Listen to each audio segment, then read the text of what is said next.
Quick question. Have you ever gotten dressed in the morning, put on your favorite pair of heels, and thought, today I could get arrested for this?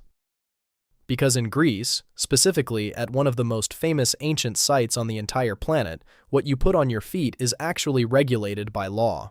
Hi, I'm Rex. Welcome back to Legally Weird, where the laws are real and I absolutely cannot handle them. So, Greece, breathtaking country, ancient history, Mediterranean sun, the best olives you will ever eat in your life. Also, a law that specifically bans high-heeled shoes at ancient monument sites, and not just any ancient site. We are talking the Acropolis, the Parthenon, one of the most visited landmarks on the entire planet. Can you imagine? You have saved up for this trip your entire life. You have the outfit planned. The heels are perfect. You get to the top of this magnificent ancient hill, and a Greek heritage official is looking directly at your feet with the energy of someone who has seen this before and is not happy about it. I would be devastated. I would sit down on the steps and rethink every decision that led to this moment.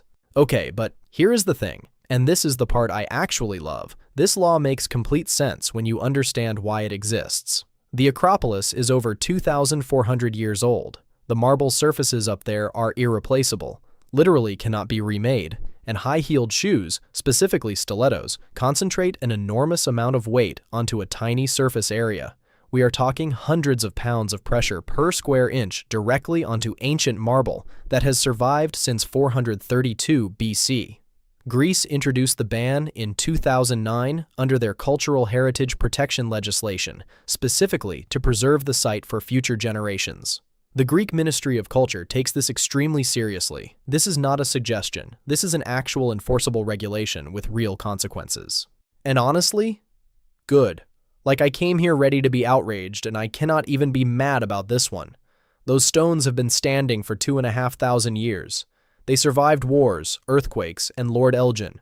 They do not need a stiletto heel finishing them off. On the Legally Weird Absurdity Scale, I am giving the law a 3 out of 10. Completely reasonable, genuinely necessary, would do it myself. But the fact that enough people showed up to an ancient monument in stilettos that Greece had to write an actual law about it, that is a solid 10 out of 10, which averages out to a 6, but I am rounding up to 7 because I cannot stop thinking about whoever was the final straw that made them do this. Next episode, we are heading to Mexico, where something you do every single day on a bicycle is apparently illegal. You probably do it right now without thinking. Subscribe so you do not miss it, and drop in the comments. Have you ever been to the Acropolis? Were you wearing appropriate footwear? I need to know. I am Rex, and I need to go lie down.